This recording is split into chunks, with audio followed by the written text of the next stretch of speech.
estamos exagerando las críticas contra Emilia Pérez? ¡Me trajeron a la patria! ¿Por qué no entró unos rufles?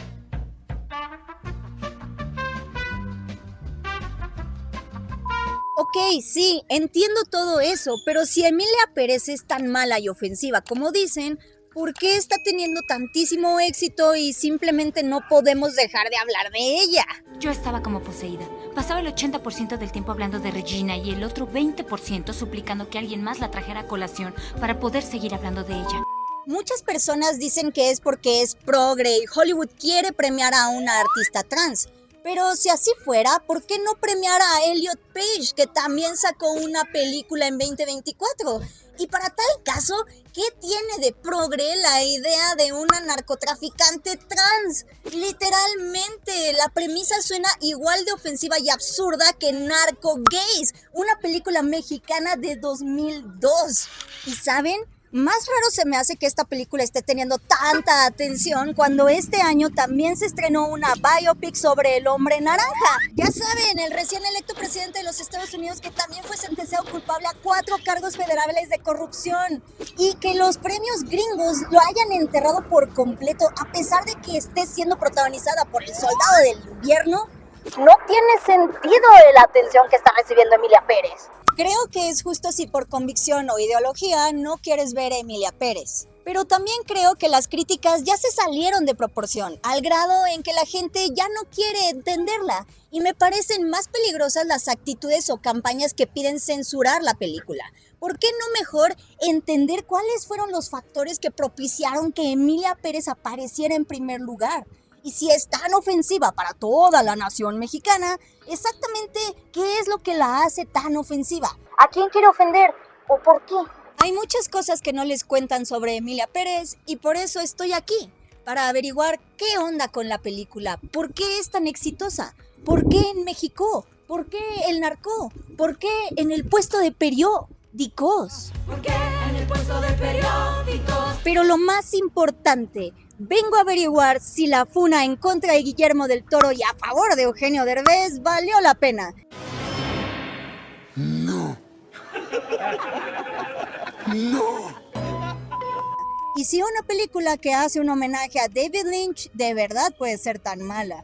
Es hora de que hablemos largo y tendido sobre cómo llegamos a Emilia Pérez. Y en este video tengo muchísimas entrevistas muy emocionantes que amo y que me emociona mucho que vean, incluida una con Adriana Paz, quien es mejor conocida por ser la única protagonista mexicana de la película.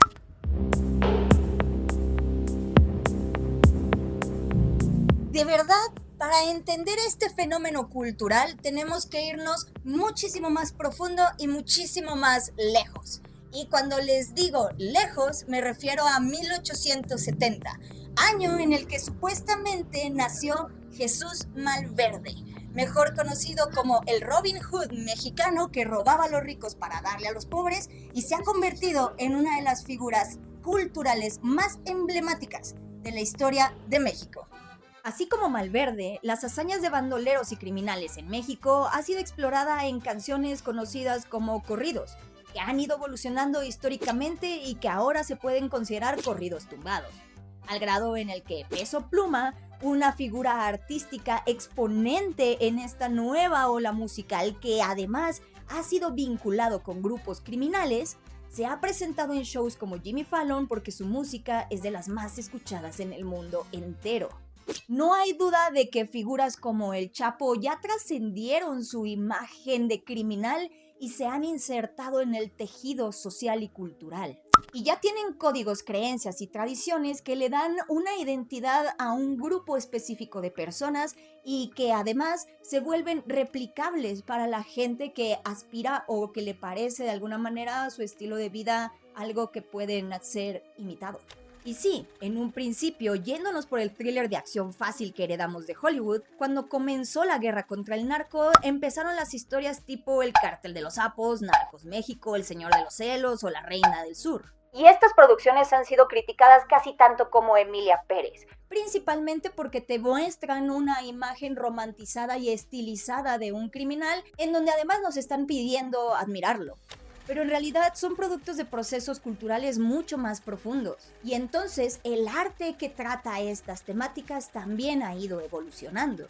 Porque a partir de la supuesta guerra contra el narco que inició Felipe Calderón, hemos llegado de repente a documentales como La Jauría, una producción mexicana que justamente explora cómo las juventudes que crecieron ya en entornos violentos tienen una expectativa de éxito que puede estar ligada a la afiliación de grupos criminales. O también ya hay ficciones como Heroico, en donde precisamente exploran cómo este mundo hiperdigitalizado, pero también lleno de violencia, afecta la psique de adolescentes y adultos jóvenes. Pero no me tienen que creer a mí. Para esta investigación le pedí ayuda a Greta Padilla, editora de Sopitas y a quien tengo el honor de llamar una de mis mejores amigas, y quien, por cierto, hizo una gran y bastante extensa y muy intensa investigación sobre la evolución de los narcocorridos en la cultura mexicana. Y esto fue lo que ella me contó. Sí, es un tema sumamente complejo porque generalmente cuando se mencionan narcocorridos, corridos tumbados, corridos bélicos y algunos exponentes como Peso Pluma, Natanael Cano o estas figuras que actualmente son muchísimo más populares pero que anteriormente fueron los Tucanes de Tijuana o los Tigres del Norte, Chalino Sánchez, etcétera, etcétera, solemos pensar que son una apología del crimen e incitan a la violencia.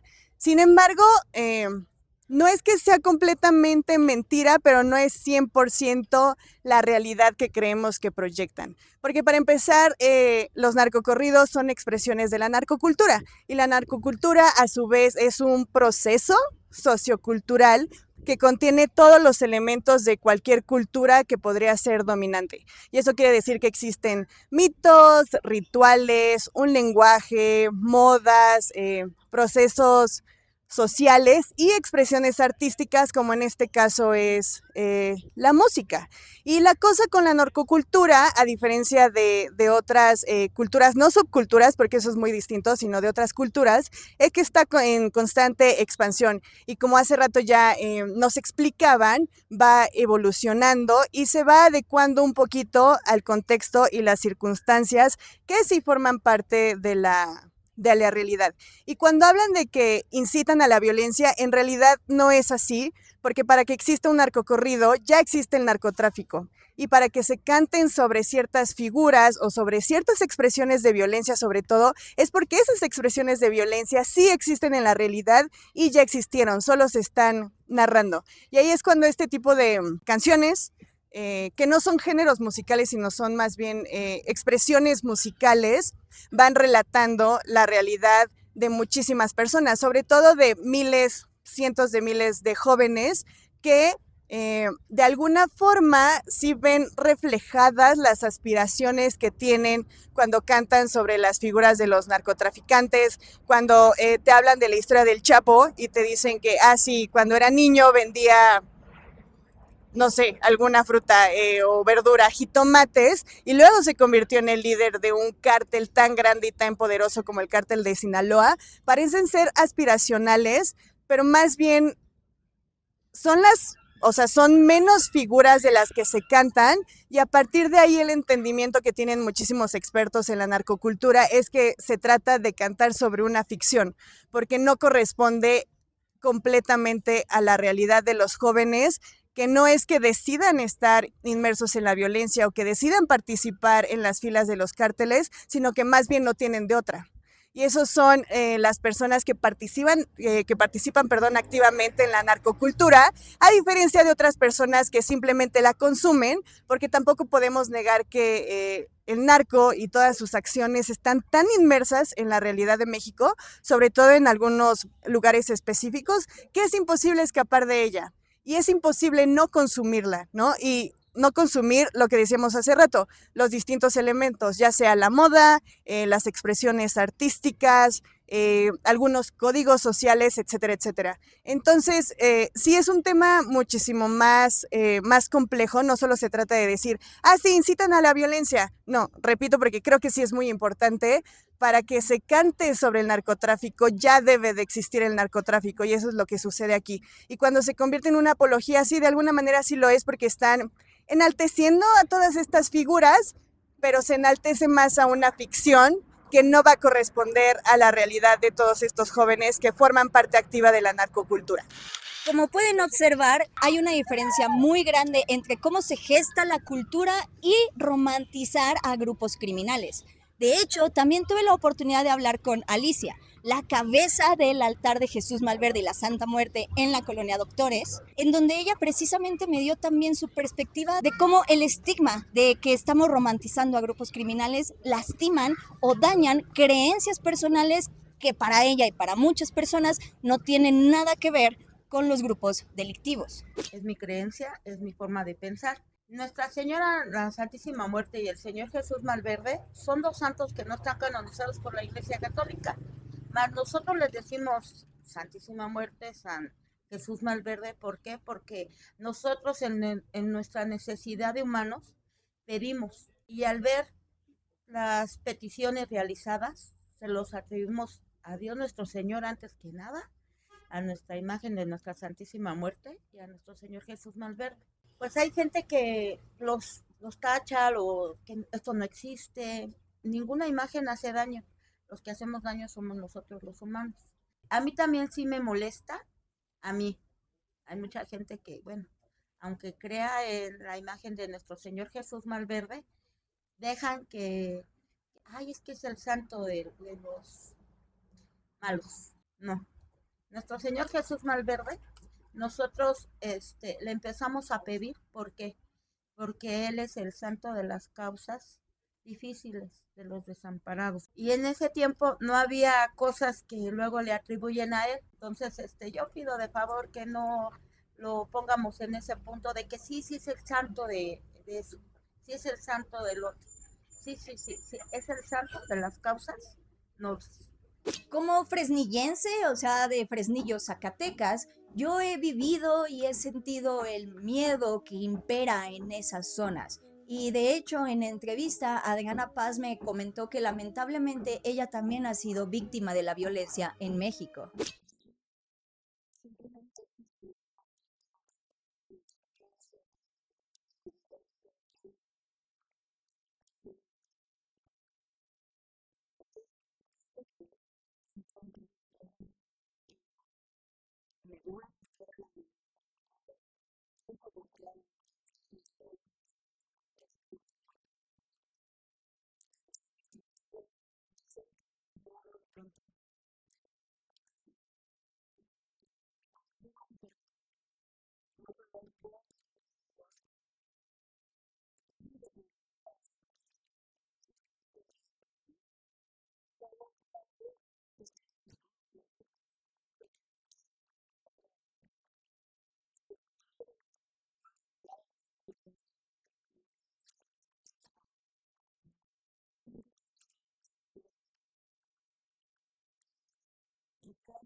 Todos los mexicanos desafortunadamente tenemos una historia así, en diferente magnitud, en diferente proporción o en diferente contexto. Y eso crea una cosmogonía, crea una visión particular de ver el mundo que es compartida. O sea, crea cultura. Y si nos ponemos a pensar, en las grandes producciones mexicanas de los últimos años siguen imperando las producciones que retratan esta problemática, aunque sin duda han ido evolucionando y nuestra actitud hacia ellas también ha cambiado.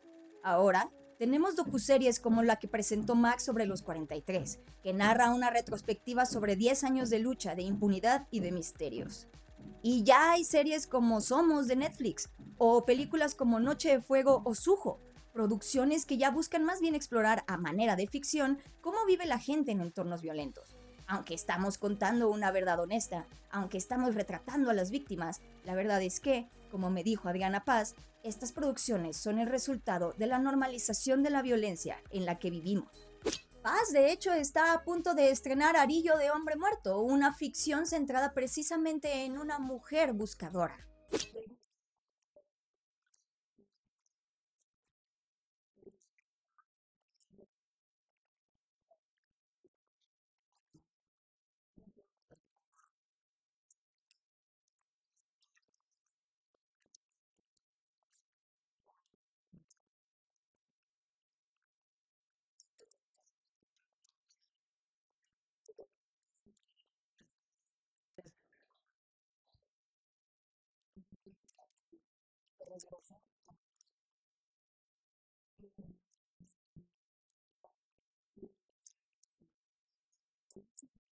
Y a mí me gustó mucho la película, ya tuve oportunidad de verlas. Adriana Paz es una gran actriz y en general todas las producciones que les acabo de mencionar son recibidas más o menos así.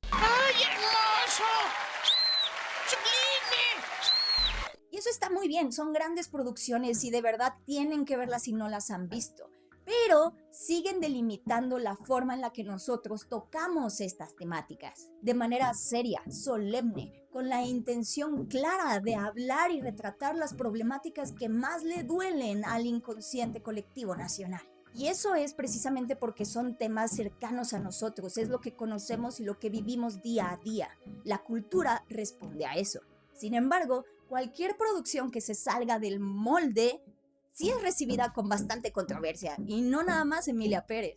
¿Saben quién también fue duramente criticada por ficcionalizar o utilizar una historia de una madre buscadora para crear un thriller de acción? Arcelia Ramírez en la película mexicana de La Civil.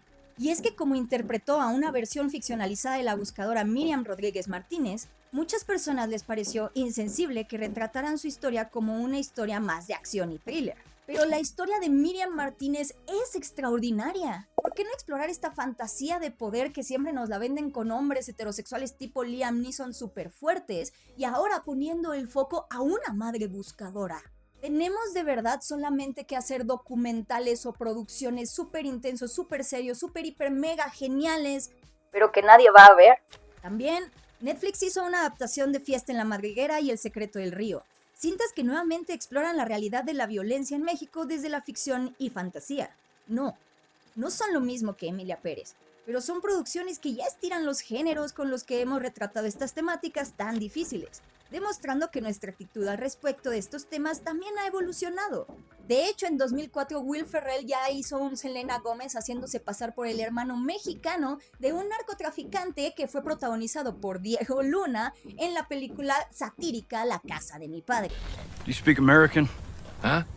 Do you speak American? No, señor. ¿No habla americano? Yo no pienso que lo puedo ayudar, señor. Esta película no causó el mismo nivel de controversia y realmente es una burla a todos los clichés telenovelescos y que imperan también en las historias de narcotraficantes. Pero yo creo que demuestra tres cosas. Número 1, el narcotraficante ya es un arquetipo narrativo que puede ser utilizado para explorar ciertas temáticas en producciones de cultura en México. Y ya vamos como 15 años muy tarde para empezar a cuestionar y quejarnos de eso. 2, están tan integrados a la cultura que ya se pueden hacer producciones a manera de burla o que justamente se burlan de estos clichés. Y número 3, sin duda alguna también han influenciado el entendimiento que tiene el extranjero sobre México.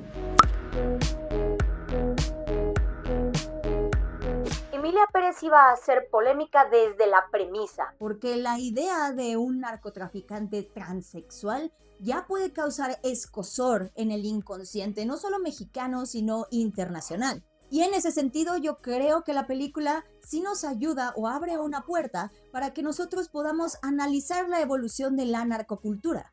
Un tema que ya de por sí es muy controversial para México. Yo soy una fuerte defensora de que la cultura pop es una herramienta increíble para retratar y hablar de temáticas difíciles.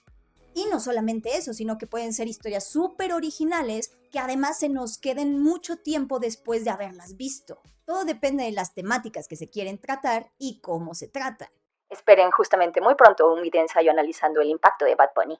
Y creo que justamente Emilia Pérez logra eso. Es un retrato pop que toma imágenes pop de México y que sin querer queriendo nos obliga a cuestionar la imagen que nosotros hemos estado dando al extranjero, especialmente sobre la evolución del tema del narco. ¿Ofensiva y de mal gusto? Puede que sí. Pero más adelante vamos a explorar cómo esta forma de ofensa puede ser algo que se hizo de manera intencional por parte de un director que sigue mucho la onda del cine de autor. Por ahora me gustaría centrarme en otra de las fuertes críticas que ha recibido Emilia Pérez sobre si es pornomiseria, porque creo que no lo es tanto. La pornomiseria es una estrategia en la que se representan las problemáticas de un país como elemento de shock. Presentan a personajes que sufren, ambientes marginados, pero en las historias no hay denuncia, no hay una crítica al sistema. Simplemente muestran de forma cliché estas problemáticas, toman elementos que asustan o que son muy controversiales para que círculos de élite sientan que están haciendo algo, cuando en realidad solo están cooptando historias y capitalizándolas para su beneficio. De acuerdo con las definiciones de Carlos Mayolo y Luis Ospina sobre la evolución del cine en Colombia y la pornomiseria, a principios de los años 70, con la Ley de Apoyo al Cine, apareció cierto tipo de documental que copiaba superficialmente los logros y los métodos de este cine independiente hasta deformarlos. Así, la miseria se convirtió en un tema impactante y, por lo tanto, en mercancía finalmente vendible, especialmente en el exterior, donde la miseria es la contrapartida de la opulencia de los consumidores. Un gran ejemplo de un extranjero haciendo un verdadero retrato de México son Los Olvidados de Luis Buñuel. Esta película para nada es pornomiseria, porque la historia precisamente buscaba retar la propaganda de la época sobre un México próspero con una clase media fuerte, y por eso fue duramente censurada. Pero películas y cineastas que han capitalizado la pornomiseria abundan en el país también. Y el ejemplo más reciente y más pop que tenemos actualmente es Nuevo Orden de Michel Franco. Ya le hice un video bastante largo analizando por qué Nuevo Orden es pornomiseria. Y es que, Michel Franco tiene todo el derecho de hacer una película para retratar las temáticas más fuertes del país. La militarización sí es un problema, pero en un país tan tremendamente desigual como México, en donde también tenemos problemas con el color de piel y el racismo y la discriminación, que de repente llegue un señor director a hacer una película en donde habla sobre su perspectiva blanca privilegiada y cómo esa perspectiva está siendo amenazada por un nuevo orden social promovido por el gobierno de la 4T, se siente ofensiva porque no es un retrato honesto de México, es un retrato visto desde la perspectiva sumamente limitada de un hombre que siempre creció en privilegios y que además presenta la película primero en espacios internacionales para que le vaya muy bien y todo el mundo en Hollywood le aplauda. Y que además sí toma códigos que son racistas y clasistas, porque al principio de la película te muestran cómo es un moreno bueno en contra de morenas malas. Y obviamente ese moreno sigue siendo el sirviente de la familia protagonista blanca durante toda la película y es quien lo salva porque pues ya saben, no todas las personas morenas son malas. Solo la mayoría que votaron por la 4T. ¿Saben qué otra película reciente toca el tema de la pornomiseria en México? Bardo, de Alejandro González Iñárritu, donde precisamente el personaje protagónico siente cierta culpa de haber estado capitalizando con temáticas difíciles sobre el país y haber hecho una carrera tan reconocida en el extranjero gracias a eso. ¿Por qué Emilia Pérez no es pornomiseria? Porque no muestran la precariedad de México en ningún momento. La ciudad, con todos los elementos absurdos y surreales que ya de por sí tiene la bella ciudad, se ve como un lugar vibrante, cool, grande, con sistemas de justicia tan chidos como los europeos y gringos. Emilia es una mujer de la alta sociedad, y la verdad es que su transición se muestra de forma sutil como parte importante de su historia. Aunque ahorita profundizaremos en las críticas sobre la transfobia. Jessie, el personaje de Selena Gómez, también lo es. Rita es una abogada exitosa que, si bien no está contenta con su vida, se ve que tiene éxito.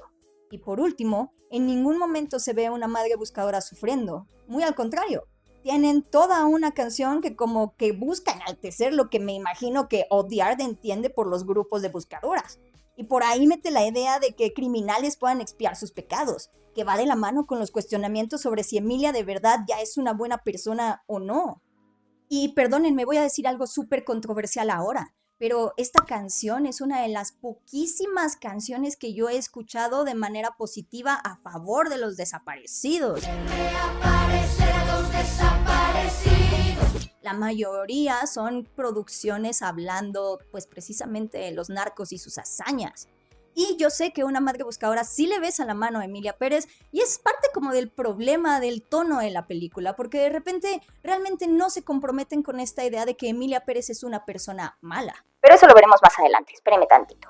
Epifanía, el personaje de Adriana Paz, se me hizo sumamente interesante porque te muestra una cara completamente diferente a lo que nosotros entendemos por los desaparecidos. Pero no por eso es ofensiva. Simplemente se hace la pregunta, ¿y qué tal que en su vida pasada, antes de convertirse en mártires, le hacían daño a otras personas? Y lo que tuvo que decir Adriana Paz al respecto se me hizo muy interesante.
Lo más importante de la pornomiseria es que trata de mandar un mensaje condescendiente sobre cómo solucionar las problemáticas o cuáles son las problemáticas que se les tienen que estar prestando atención.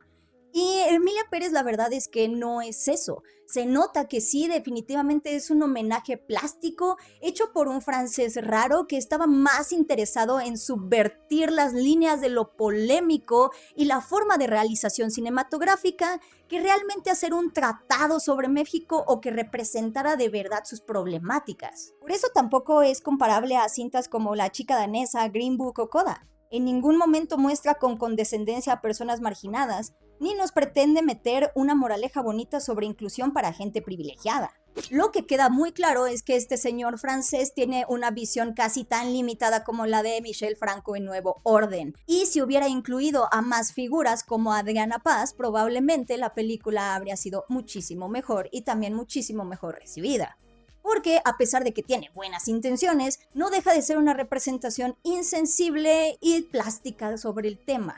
Lo que nos lleva a explorar si la película también puede ser transfóbica, y la respuesta es sí y no a la vez. La verdad es que la idea de donde nació Emilia Pérez sí es transfóbica, porque nació de un libro escrito por un amigo del director Jacques Audiard llamado Boris Razanov, que se llama Écoute, en donde realmente solo hay una frase que narra que hay un narcotraficante que transicionó a mujer para escapar de la ley. Eso es tremendamente transfóbico porque nuevamente están utilizando las narrativas de transición como una máscara, y en este caso como una máscara que puede ayudar a criminales. Sin embargo, Emilia Pérez profundiza un poco más en este tema y se nota que Carla Sofía Gascón, una actriz que sí transicionó a la edad de 40 años, tuvo bastante que ver en la construcción de su personaje. Gran parte de la película trata sobre la importancia de que Emilia pueda vivir su vida con libertad y como mejor le convenga. Así ella sea una criminal horrible que sigue abusando de su poder durante toda la película. Otras de las críticas que ha tenido Emilia Pérez es que es transfóbica porque presenta la transición como un elemento de redención. Pero eso no es del todo verdad tampoco. De hecho, la película explora cómo, a pesar de que Emilia quiere ser una mejor persona, ella sigue utilizando recursos criminales, haciendo tratos con personas peligrosas y gobernantes corruptos para cumplir sus objetivos. La película insinúa incluso que ella nunca dejó su vida criminal, solo puso una organización que busca los mismos desaparecidos que seguramente crea su organización narcotraficante. Yo creo que su transición no está ligada a la moralidad. Y en ese sentido hay que luchar para que las personas tengan todas las herramientas y toda la libertad para poder ser quienes son en verdad. Así, quienes recurran a esto sean personas horribles.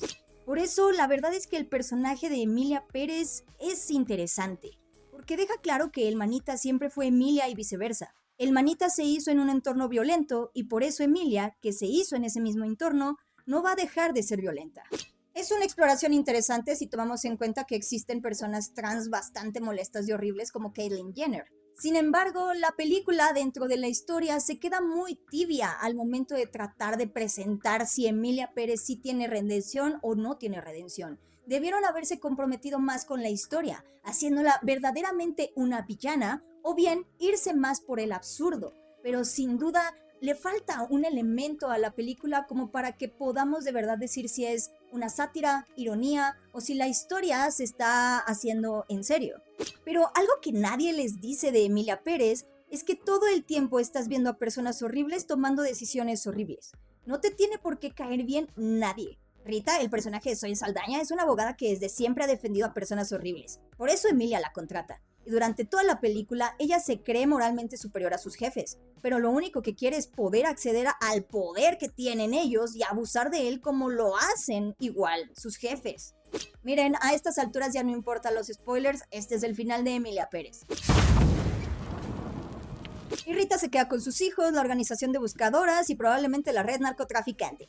No es un tratado sobre México y, como ya dijimos, en una sociedad que tiene entretejido el tema del narcotráfico en su cultura y en sus producciones culturales, sí resulta un ejercicio interesante que despierta muchísimos debates al respecto.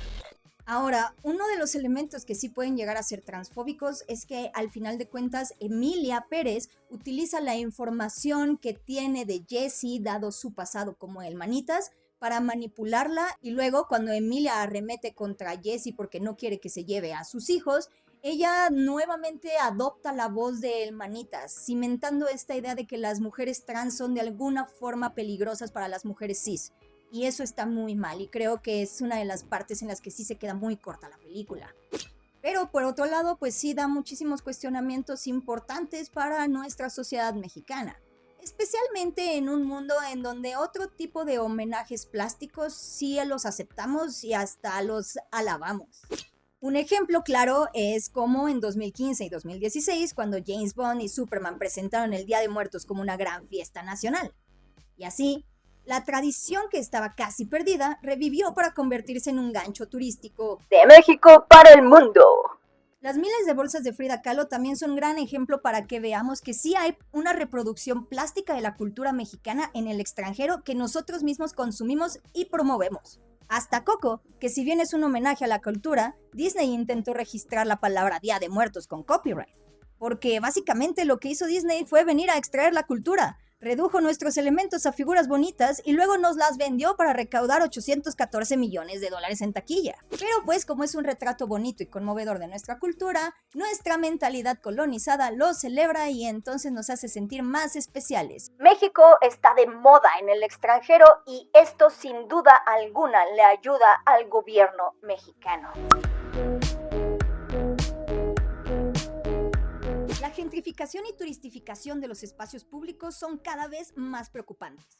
Y el hecho de que la Asociación de Productores en Hollywood le haya dado a Claudia Sheinbaum un premio por haber convertido a la Ciudad de México en la capital audiovisual de Latinoamérica, le sirve para limpiar la imagen de México ante el mundo, aunque los problemas de crimen y desigualdad siguen muy latentes. La Ciudad de México recibió en 2023 más de $600 millones en inversión para producción audiovisual gracias a las condonaciones de impuestos que hay para que vengan a filmar aquí. Y ahora, la mayor parte de esa derrama regresa a Hollywood. Pero no cabe duda que al gobierno le conviene esto, pues es propaganda para mostrarle al resto del mundo que el país ya no es tan peligroso como antes, a pesar de que la militarización y el aumento de la violencia sigue su curso.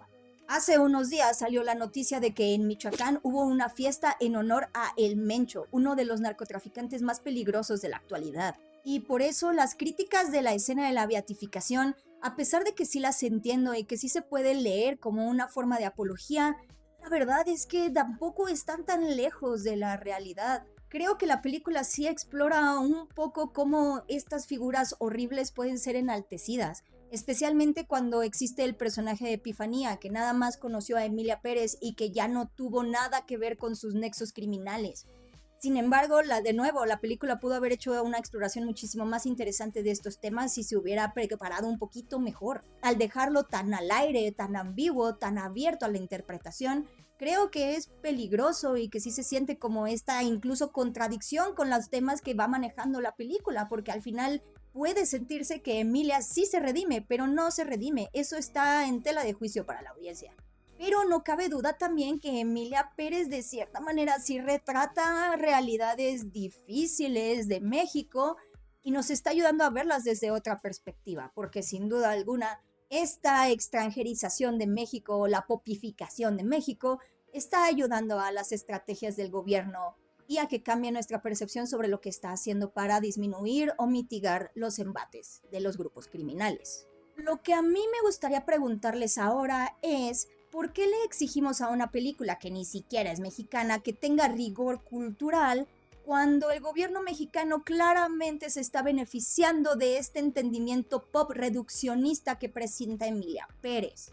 Sinceramente creo que cualquier país habría puesto el grito en el cielo si Emilia Pérez hubiera estado situada en cualquier otro país. Es una reacción natural. De verdad está siendo una película sumamente polémica, sumamente subversiva, que toca temáticas muy delicadas. Pero sinceramente, cada vez que veo más detalles, como que todavía se llama Distrito Federal la ciudad, como que Rita estudió en la Universidad Nacional de México y no en la Universidad Nacional Autónoma de México, la idea de que existe una cárcel central y que se ponga a trabajar en un tianguis me parece muy chistoso.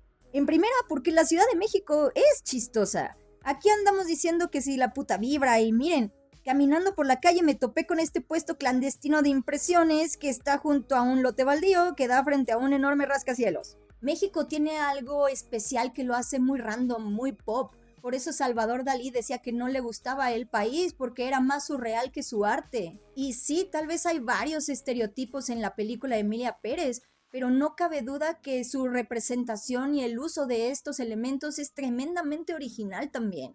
Y claramente sí hubo un descuido muy grande con la traducción y con el acento de Selena Gómez.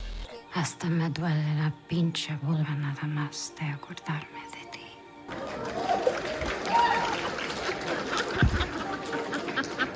Que es demasiado raro y nos saca a nosotros por completo de la historia. Pero también no cabe duda que conforme han salido cada vez más memes y videos, la película se vuelve muy chistosa, al grado en el que ya es una experiencia completamente diferente irla a ver al cine. Pues muy bonito, Beca, hacer el sereno, pero Emilia Pérez para mí no tiene mucha salvación ni gloria. Y es que, a ver, primero quiero que me aclaren una cosa. ¿Por qué cuando Emilia Pérez contrata a la abogada para realizar su transición y la abogada se niega, le dice como no, a ver, ya empecé el proceso? Y luego se abre, ¿no? Se abre la ropa y la abogada es como ¡oh! Dando a entender que ya tuvo pues algún cambio en el pecho. ¿Cómo su esposa no se había dado cuenta que Emilia Pérez... Manitas en ese entonces, se había realizado una operación tan evidente como esa? Nada más ahí se los aviento para que ustedes lo piensen. Pero bueno, fuera de eso, definitivamente creo que uno de los temas más sensibles, y voy a enumerar algunos, tiene que ver con la forma en la que se apropia de temas sensibles como lo son los desaparecidos, las desaparecidas a manos del narcotráfico en México, y lo exotiza, lo trivializa. Además lo hace convirtiéndolo en un musical que busca ser empático, pero termina siendo bastante irrespetuoso. Con esto también deja en evidencia de que el director quería ser como muy arriesgado, excéntrico, ¿no? Y como que rompiendo ciertos paradigmas al hacer un musical tocando estos temas, pero pues solamente queda como bastante irrespetuoso al ser claro que no conoce a detalle el tema y que ni siquiera te expone en la vida de Manitas, porque es como, no, el narcotráfico, tú ya sabes todo al respecto, porque sí, está manejando los estereotipos. Además, pues sí, utiliza todos los clichés mexicanos: guacamole, mezcal, cuero, el burro, el sabanero, demostrando que tiene un análisis superficial de la cultura de nuestro país. Y aunque supuestamente se está presentando una historia de redención, el argumento carece de lógica. Están intentando redimir a un asesino que ha cometido crímenes atroces, pero que ahora justifican esta nueva bondad a través de la transición de género y un enamoramiento. Como si cambiar de identidad automáticamente lo convirtiera en una buena persona. Este planteamiento no solamente resulta simplista, sino que también sexista al sugerir que los hombres son inherentemente malos y las mujeres unas santas. Por otro lado, aunque la película está intentando también señalar la corrupción del sistema, tanto la protagonista como su abogada son los personajes más corruptos de la historia, lo que refuerza la falta de una intención clara por parte del director. Además, ya ha generado bastante críticas y ha sido también el director acusado de hacer brown face, ya que el personaje de Manitas es mostrado como un narcotraficante con piel morena y rasgos pues que algunas personas dirían son poco favorecedores. Pero al transformarse en Emilia, se convierte en una mujer blanca o de tez más clara, de cabello rubio, perpetuando un ideal eurocentrista de belleza. Sumado a eso, las contradicciones del equipo de producción, especialmente en torno a la elección del elenco. Es decir, primero dicen que fue por una razón, que no había suficiente talento, luego fue como no, sí había mucho talento, pero necesitábamos asegurar el dinero con caras famosas. Este tipo de contradicciones evidencian un proyecto mal planteado. sin arcos de personaje bien desarrollados, ni siquiera tanto para Emilia, la película se queda en una exploración superficial de temas complejos, fallando en transmitir un mensaje coherente o, bueno, siquiera significativo. Gaby acaba de resumir a la perfección todas las críticas que ha recibido Emilia Pérez. Sin embargo, esto no explica por qué está teniendo tantísimo éxito como para ser nominada a 13 categorías en los Oscars. Y no, la verdad es que no podemos decir que es progre, porque si de verdad fuera tan ofensiva y tan mala como dice Gaby, no habría tanta gente experta como Guillermo del Toro, Isa López y el gremio de la academia considerándola buena. Especialmente porque si decimos que la academia solo premia cosas progre, solo premia cosas que a la mayoría de la gente le pueden gustar y que tienen mensajes bonitos y sencillos, no una película tan divisiva. Ciertamente tampoco daría tantísimo de qué hablar o nos apasionaríamos tanto por estar en contra de la película, muchísimo menos para crear cosas como Joan Sacre Blue. Hay algo que no estamos viendo, pero tal vez yo tengo la respuesta y está al nivel de una película de Jean-Luc Godard llamada Adiós al lenguaje, que era intencionalmente mala, ofensiva y subversiva. Cada vez me queda más claro que sin duda alguna fue un experimento que Jacques Audiard, el director, quiso hacer como esta forma de ser un cineasta de autor. Según las investigaciones intelectuales que de hecho nacieron en Francia, para ser un cineasta de autor tienes que cumplir características principales, tener maestría técnica, y la verdad es que Jacques Audiard la tiene. No nada más se ve en esta película, porque la verdad es que sí creo que tiene buenas coreografías, que sí tiene una buena presentación, un buen montaje, sino también en películas como The Sisters Brothers, una película que de hecho hizo en inglés sin haber hablado inglés. O también en The Pan, la película que por cierto le quitó la Palma de Oro a Carol en Cannes cuando compitió con ella. Tener ciertas temáticas o intereses que plasma con una visión muy particular. Y ciertamente Jacques Audiard tiene todo eso. A mí simplemente Emilia Pérez me parece de mal gusto. Pero un cineasta de autor necesariamente tiene que ser serio. ¿Qué tal que quiere ser polémico? ¿Y qué tal que quiere ser ofensivo? ¿Qué tal que eso es lo que están celebrando los grandes premios de Hollywood? Y en un momento vamos a explorar por qué ese es el gran problema de Emilia Pérez. Pero por el momento sé que muchas personas no me van a creer cuando les digo que en esta época woke en donde ya nadie se puede burlar de absolutamente nada, Emilia Pérez nos viene a recordar que existen cineastas como John Waters. Female Trouble. I blew Richard back! And I'm so fucking beautiful I can't stand it myself! Oh sí, el director de Pink Flamingos, el rey del mal gusto, padre de un montón de películas horribles que jamás le recomendaría a nadie, pero que son una experiencia que cambiaron el cine por completo y que les cambia la vida cuando las ven. Divine, musa que apareció en sus cintas más icónicas, es también un ícono LGBT que sirvió de inspiración para Úrsula de Disney. Y el director es ahora galardonado como un maestro loco que rompió barreras en los 70. Y al final se volvió tan mainstream que hasta trabajó con Johnny Depp y John Travolta. Es un cineasta de autor en todo el estricto sentido de la teoría. Pero él no quería hacer buenas películas de Hollywood. Él quería hacer malas películas de Hollywood.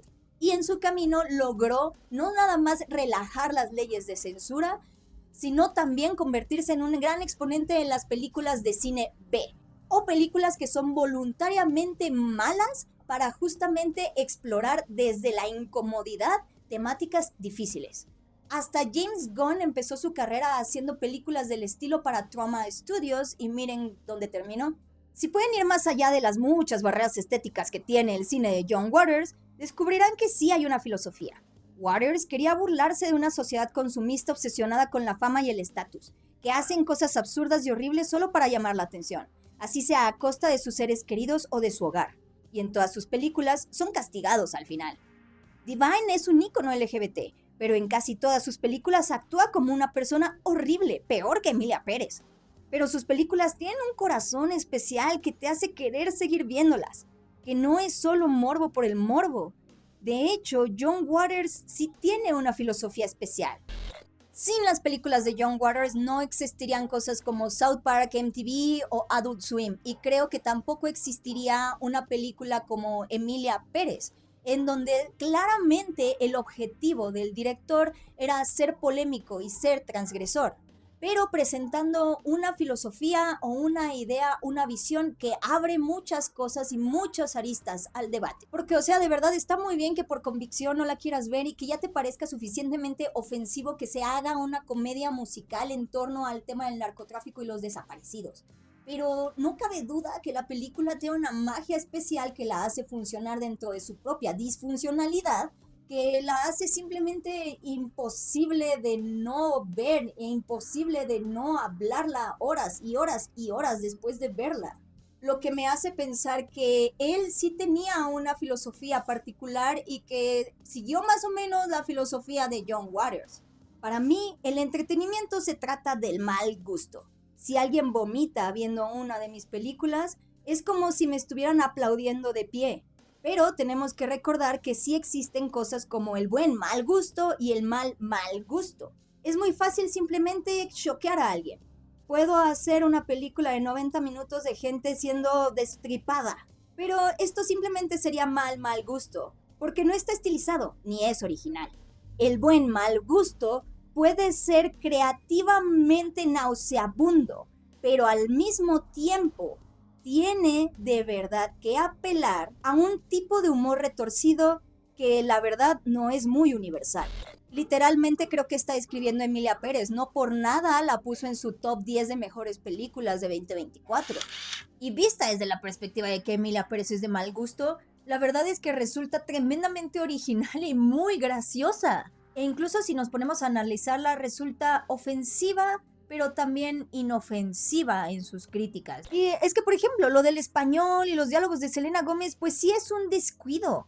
Pero la verdad es que a pesar de que el español se siente sacado de ChatGPT, a pesar de que la directora Elisa Miller estuvo como consultora de guión, creo que las canciones funcionan muy bien. Yo he traído pegada la canción de ta ta ta ta ta ta ta. Tenemos que ganar. Y luego también la de la vaginoplastia, pero desde la primera vez que vi a Emilia Pérez. Sí, el español es roto, obviamente, pero es tremendamente original y un trabajo monumental que un director francés se haya puesto a traducir con ChatGPT un guión. Buscar jerga como pinche vieja lancha, baleando madre o Coca-Cola Light con limón y tratar de que las canciones tuvieran un ritmo y una melodía sumamente única y original que de repente simplemente sigue el ritmo o la musicalidad innata del idioma español. Muestra un retrato cliché de los narcos y los pone como salvajes haciendo fiestas en el desierto. ¡Qué bien! Ya no tenemos que romantizar a estas personas y la burla puede ser también una herramienta muy poderosa de protesta. Personas transfóbicas creen que ya es ofensiva la sola idea de que exista un narcotraficante transexual. Qué bueno que reten sus nociones de género y estereotipos, porque sí, el narcotraficante es uno de los epítomes del macho mexicano. ¿Por qué no podemos deconstruir y destruir esa imagen para presentarle una historia muchísimo más original sobre la identidad y sobre la moralidad de las personas que tienen en el alma y no nada más estar retratando sus hazañas como grandes obras de acción súper interesantes? ¿Causa escozor? Sí, pero queda claro que Jack Odiar no quería insultar a la comunidad trans y tampoco quería insultar a México. Incluso Selena Gómez no es el estereotipo de buchona ni una caricatura. Es un personaje original. Sí, habla raro, se escucha raro. Pero el descuido es tan inofensivo que los memes se vuelven una burla a su interpretación porque para nosotros se siente bien artificial. Como mexicanos recibiendo esta película, es natural que nos la estemos tomando en serio, pero tal vez no la estamos tomando un poquito demasiado en serio. Y en particular nos la estamos tomando en serio porque las premiaciones de Hollywood se lo están tomando muy en serio. Y esa es la verdadera red flag que me hace tener un gran problema con la película. De hecho, Adriana Paz me hizo pensar al respecto cuando me dijo sus experiencias visitando Londres para presentar a Emilia Pérez.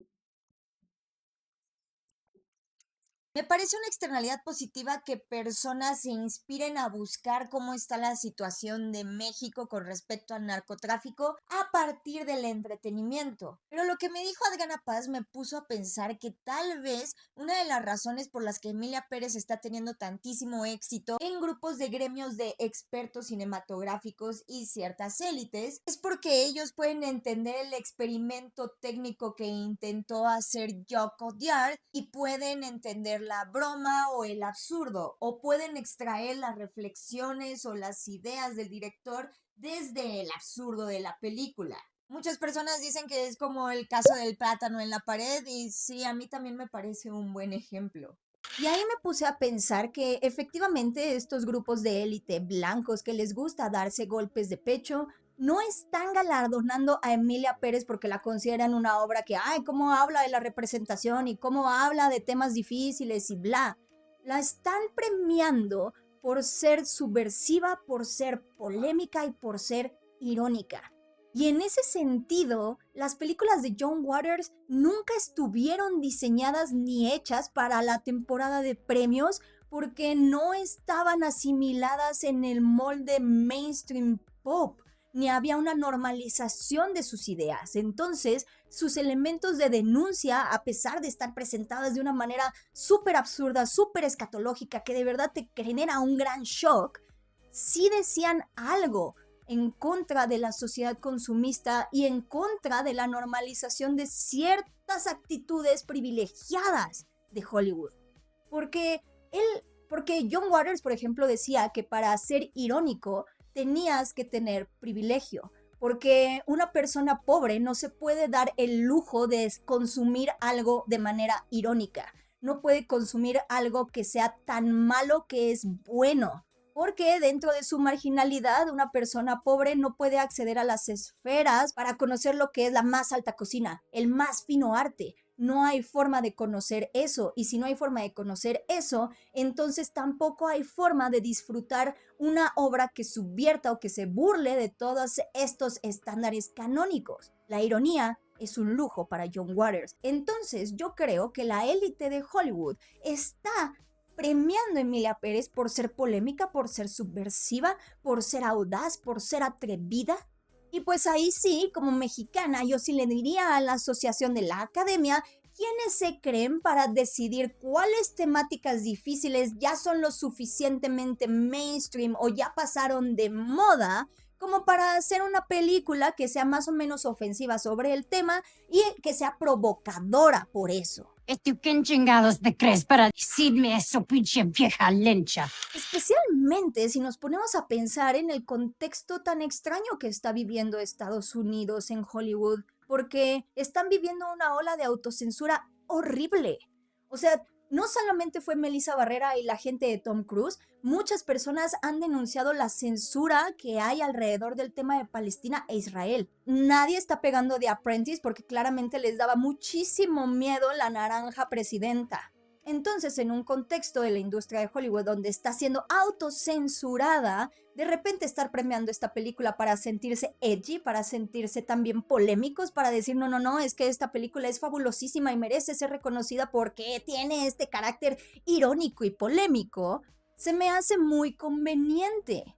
Y en ese sentido me da gusto que la gente en México haya recibido así la película y que nos haya puesto a pensar exactamente qué es lo que está entendiendo el extranjero sobre la situación en México, como para hacer una película pop al respecto así. Y creo que ese es el gran pecado de la película de Emilia Pérez, que está sirviendo como una forma para Hollywood decir, no estamos censurando nada, aquí no hay guerra en Ba Sing Se, cuando en realidad están viviendo un panorama muy difícil de autocensura. Y además le están haciendo el caldo gordo al gobierno de México y la propaganda que están mandando al extranjero. Entonces, el hecho de que nosotros nos hayamos puesto los pantalones y hayamos dicho, no, está mal, esta no es una buena representación y los temas del narcotráfico todavía son salientes, todavía duelen, todavía son importantes, me parece sumamente válido y no solo válido, algo muy importante también. porque no cabe duda que Jack Odiart hizo Emilia Pérez desde una actitud colonialista, en donde está diciendo que los temas como el narcotráfico y las problemáticas de México ya no son tan delicadas ni tan importantes. Y eso se lo está diciendo a la misma élite blanca extranjera hollywoodense hiper privilegiada que no entiende absolutamente nada sobre lo que está ocurriendo en el país. Y por eso yo sí siento que Emilia Pérez va a pasar a la historia como una película que demostró cuál puede ser uno de los resultados de la propaganda o del soft power internacional, especialmente en circuitos de Hollywood. Nos ayuda a analizar nuestra actitud con el narco y la forma en la que nosotros lo hemos contado en nuestras historias. Y de cierta manera también es un testimonio de cómo México se ha vendido al extranjero y cómo la cultura se ha ido reduciendo a ciertas características pop que son muy digeribles. Y miren, este caso no es exclusivo de México. Este es como un caso muy extremo, pero existe la pizza y existe el sushi. Siempre va a haber esta reducción cultural a ciertas temáticas mainstream o a ciertas reducciones pop, pero creo que pocas veces hemos visto plasmada esa evolución en una película como Emilia Pérez. Y bueno, así llegamos al final de este bonito video. Muchas gracias a todas las personas que me apoyaron, a las personas que accedieron, tomaron la entrevista, las personas que me apoyaron con la investigación. Espero que les haya gustado este video y que de cierta manera les haya dejado más o menos ahí ideas sobre cómo se gestó Emilia Pérez y por qué está generando tanta controversia, por qué cimbró y por qué está impactando la cultura. Nuevamente, muchas gracias por ver mis videos. Si les gustan, por favor, denle un bonito like, pongan la campanita, síganme en mis redes sociales donde continuamente estoy haciendo contenido y los quiero mucho, de verdad. Espero que les haya gustado este video. Por favor, déjenme sus comentarios sobre Emilia Pérez y nos vemos la próxima.